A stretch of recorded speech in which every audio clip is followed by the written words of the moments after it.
No. No, he's going to drip water. No, I'm dripping water all over the stage.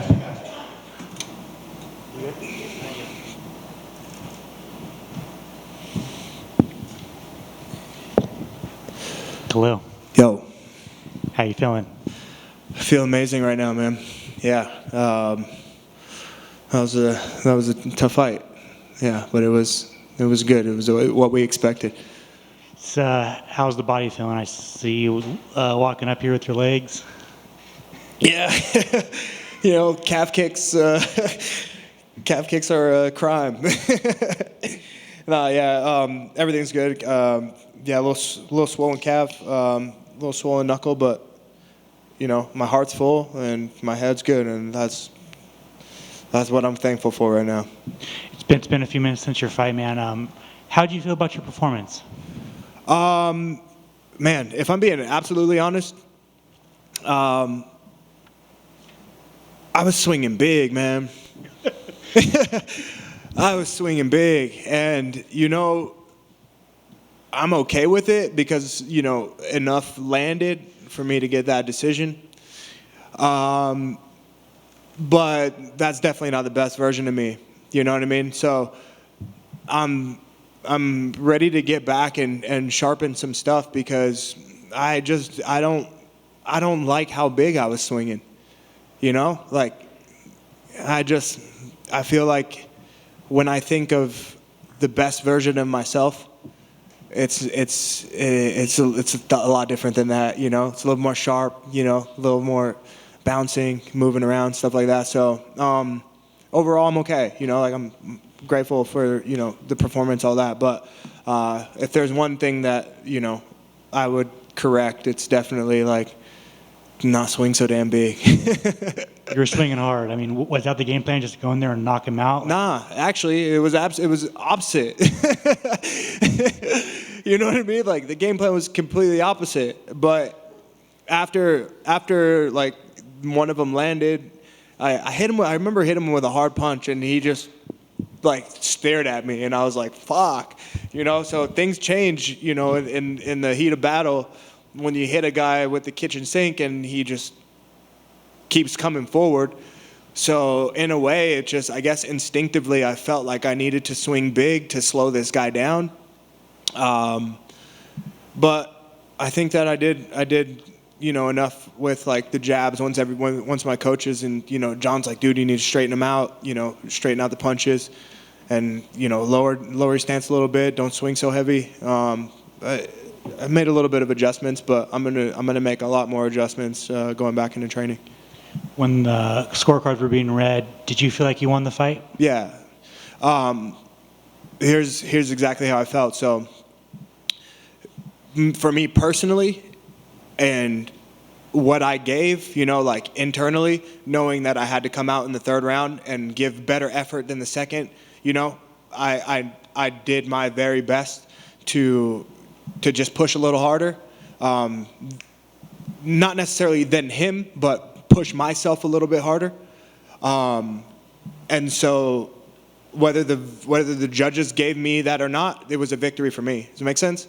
Like, I felt like that was a victory. So for them to give me the victory in the cage, then okay, like it all balances out, But if they were to give it to Dustin, I know that when you leave it in the hands of the judges, it could go either way. But either way, man, it would have been a victory for me tonight, for sure. While you were doing your interview, there was some fan screaming at you, and you told him to shut up. Yeah, because I was literally like I was trying to listen to what Michael was saying. You know what I mean? Like I was doing my best, but there's just some guy popping off, and it just happens. Like after a big fight, adrenaline's high, everything. So I had to tell him shut up. But I mean, I'll get better at ignoring dumb stuff. But yeah, put a muzzle on the guy, man. You're most likely going to be ranked number 13 on Tuesday. How does that feel? Feels amazing. Yeah, that was the goal. That was the intention. We came in here to win. We trained specifically to come in here and to take his spot no matter how hard we had to fight. We didn't come in here thinking that it was going to be a one-punch knockout, thing. It was just like, we're going to fight as hard as we possibly can. If there's an opportunity for a finish, scout it before you fucking dive into it. You know, it was just, that was the intention, to come in here and to take that number. A few years ago, you were on as a kid. You were contemplating if you wanted to fight some more. Fast forward, you're on a winning streak, going to be ranked. Like, what's it all kind of like feel? Yeah, a few years ago, I didn't know what was really going on, but I didn't really have a lot of like vision in a way, you know, like my vision was a little bit blurry, but now I feel like there's more purpose, man, to why I'm doing this. It's, you know, yes, a lot of it is about me, but especially after that last victory over Robertson and having those like emotional moments, and just the amount of people that reached out, and just, man, I had some guy, he comes to Syndicate to train now. He packed his bags, brought his girlfriend from Chicago. He's on this crazy weight loss journey. You know, like, people just, man, the amount of messages and people that saying like, dude, I've changed my life. Thank you. How can I not take that in and think like, okay, how can I expand this, you know? So as I now climb, the plan is to now, you know, start to bring some people up with me, or at least start to help, you know, help people to see the light, you know. So we got some plans. We got some, you know, we got some big plans to make some really cool differences and keep helping while I climb. So I'm here. I said it before. You know, I'm here to do my best. I'm here to keep climbing the ladder, and here to reach the top. You said after your last fight that you were going to start like a Discord community on an online court. Yeah, in a way. So I'd started the Discord, but I mean, even that's not enough connection, man. I need to be face to face with people. You know, like, when it comes to needing to really like find some type of purpose or direction in life, you got to be face to face. You know, like, Discord was a good idea because of just like, you know, COVID, all this stuff. Everybody was so, you know, doing things remotely. But no, I have a plan, man. I'm going to bring people like to one place, and I'm going to spend time with them at least for like a weekend, you know, and I'm going to take them. The goal is like, the mini vision is like, hey man, you come spend a weekend with me, and I guarantee by the end of this weekend, you're going to see something different for yourself. You're going to see a different path for yourself after, you know, to spend Friday night, Saturday, and Sunday with me. I guarantee you that Monday morning, you're not going to be feeling the same way that you were on Friday morning. And you're going to want to be the best version of yourself. And that's what myself and my coaches and things like that have planned. It's going to be amazing. It's going to be sick, man. That's awesome. Thanks for sharing that. Yeah. You said that you're not going to return until you're in the UFC game. Yeah, dude. Don't call me. Dana White, Hunter, Mick, don't call me until I'm in the game. Like, don't ask me who I want to fight next or when I want to fight next. Put me in the game. Call them. Make a call. Tell EA Sports, like, dude, this guy's been in the UFC 7 years. Get him in the game. That's all I ask, man. Like, and then we can start talking about what's next and who's next. A couple non-fighting stuff. You did an interview with GQ Sports. Yeah. How was that? It was amazing. So I'm now with IMG Models in New York. And that's really cool because I've just always been a fan of, you know, fashion and streetwear, but mostly over the past couple of years, I've just been really interested in just like more like high fashion stuff. I live in New York City now, so it's like, oh, this is cool. Oh, this quality's great.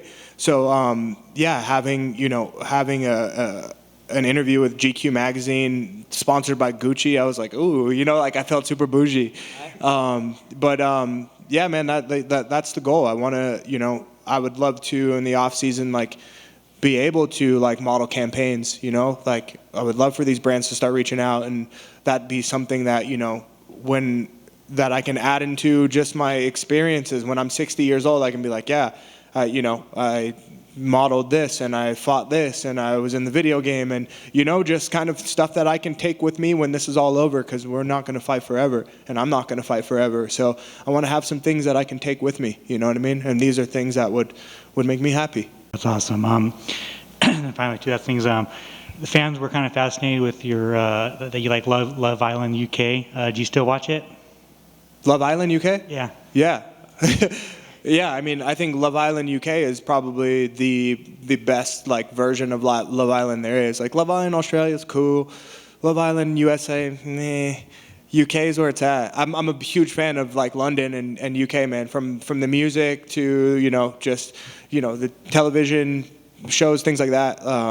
Yeah, I got love in London for sure, and I got love for London. Skepta, like he's like my idol. So, yeah, Love Island UK. Yeah, I'm a fan, admittedly. And then finally, kind of Halloween. What's your favorite horror movie? Dude, if I'm being honest, like I'm not really a horror guy. Like, shit kind of creeps me out. You know what I mean? like you know what I mean? Like I don't like being scared, especially like something jumps out at me or something. Like I don't know if that thing's gonna move. I don't like having like weird thoughts. Like if I wake up at midnight to go, pee, and I'm just like, oh, I just saw that, some demon came out of a mirror. Like that's thoughts that I really don't want to have, whether they're real or not. So I really don't watch horror, or like I really don't like fuck with Halloween like that. So, but if I had to choose, it'd probably be like Texas Chainsaw Massacre or something, because it's more like gory than it is like demonic. Yeah. Awesome. Congratulations. Thanks, man. I've just got one fun one. Another Halloween. We're really into Halloween back here right now. So, what was your favorite costume as a kid? Ooh.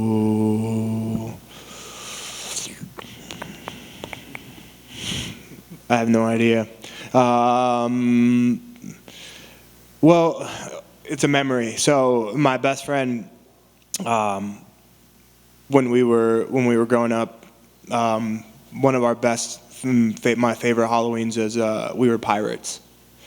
And I remember like his parents turned the house into like a haunted house. People were coming trick-or-treating, and I just remember him and I in the front. We were maybe like 7, 8 years old, just like fighting, with our swords, and like we were like, oh, I'm gonna defend the yard, and we're like climbing the wall, and I was like, yeah, I'm gonna conquer, just like that moment, that memory with my old best friend. Yeah, I think that was it right there. Yeah, but yeah, I'm gonna say that pirate. Do you dress up nowadays? Nah. No. Nah, but I thought about it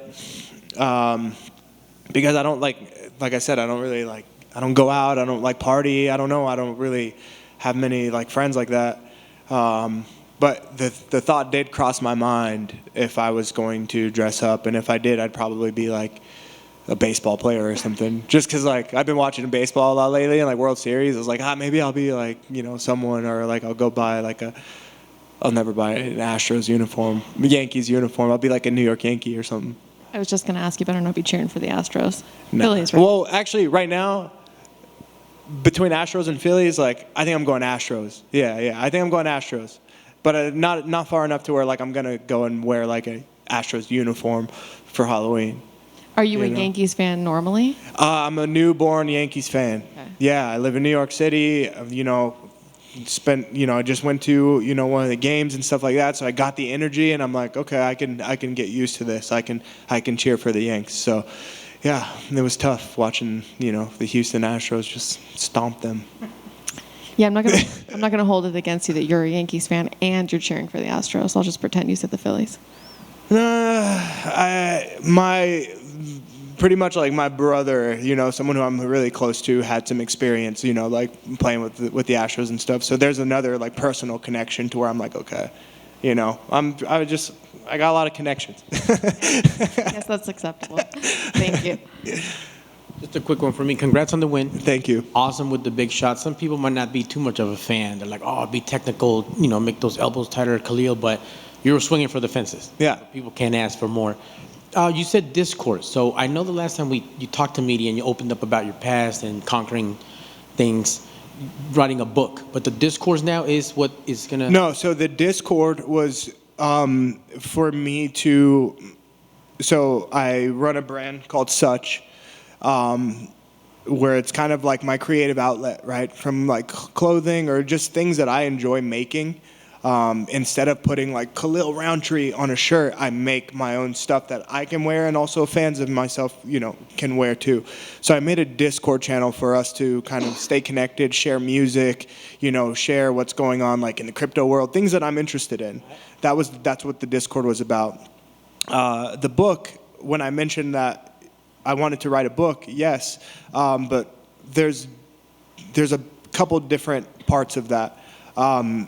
What I've been working on personally and what I've worked on in the past is the story. It's a graphic novel, right? And there's a character, and it kind of ties into my life story. But after I mentioned that, I had a bunch of people reach out to me like, hey, we're down to help you write this book. So, after thinking about it, I don't think that now's the time. I still have some time to continue to, win fights and go through this battle. I mean, I can start it,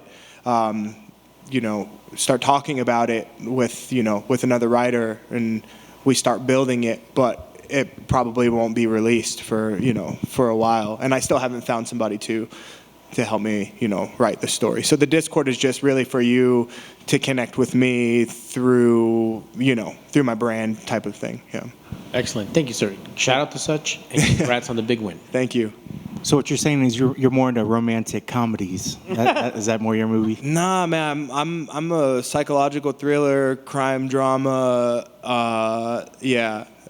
So real life thriller stuff. That's almost as scary Yeah. as like the demonic stuff. Nah, not even close. So you like that Dahmer stuff? I actually haven't watched that. Yeah, no, I haven't watched that. Let's see. What can I? There's a show on Amazon Prime, Prisoners of War. Sickest show on television. It's Israeli. I have to go check it out. It's amazing. It's all subtitled, but I'm telling you, it's the best show. And like the story behind it is just, it's crazy. I dig it. You watch that show and you'll be like, okay, I get it. I know what type of shows he likes. Yeah. I dig it. You're sort of criticizing your big shots that you were throwing out there, but from the beginning to the very end, it didn't look like you lost any speed and you lost any strength. So you could definitely tell like you had done the work. So even in that you were criticizing that you were throwing the big shots, maybe you weren't throwing the combos that you want. Did it still feel good? Did you feel like you were tiring? A lot of times when guys throw a lot of that big strength, they get it tired. You didn't show any sense tiring out there. With my coaching staff for this fight camp, like there was, even if I got tired, there was still no getting tired. You know what I mean? Like these guys worked me, like from, doing stuff with John Wood and Billy at Syndicate MMA, doing my primetime performance with Lorenzo. Like, dude, these guys are dedicated to me and making sure that I get the best work. And so there's no holding back. So like I can throw big shots, but and like not get tired because of like all of the work that we put in collectively. You know what I mean? I don't like that I swung so big because I felt like I could have swung more like accurate, like if I didn't swing as big, then I would have been able to land a lot more precise straight punches and, maybe wear this guy down a little bit, maybe because he's tough as hell.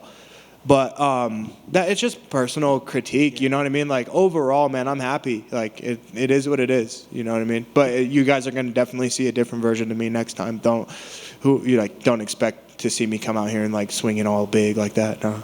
Well, maybe it was because of those shots, too, because it certainly looked like his face was showing more damage. And you think that damage is partially what the judges weighed in the judges' favors as well? Yeah, absolutely. He definitely did, wear more damage. And with the shots that he did land on me, I haven't really, looked in the mirror yet, but I don't really feel like I have any damage. So mine were harder, more significant, I guess we would say. You know what I mean?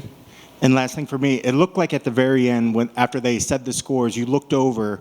I know you had said that he had said some things, and it almost looked like you were looking for that bit of respect or a bit of, okay, I was wrong or something. Did you ever get that moment with him after the fight? Did you yeah, absolutely. So, this fight, I turned off. I haven't been on social media in almost a month.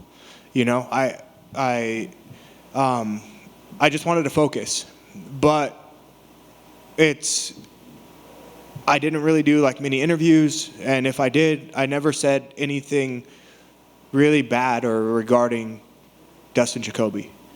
But I would receive text messages from people saying like, oh, he said this, or he said that, or he said he's going to knock you out, or he said, you know, you're this or that. And I was just like, yo, that sucks, because from what I saw, from the tapes that I watched on him, like in preparing for this guy, in my mind, like I just had an automatic like respect level. I was like, this guy's good. This is going to be hard, you know? And so afterward, I asked him, I'm like, hey, like, you know, is it true, or do you still think that like I'm a pussy? Because that's what I had heard from someone, but I never went to research it. I just heard it. I was like, do you still think I'm a pussy? And he said, well, no, I had never said you were a pussy. I just said that you weren't mentally tough and that you need to work on your mental toughness. And I was like, so, okay, well, I am, and I do every day.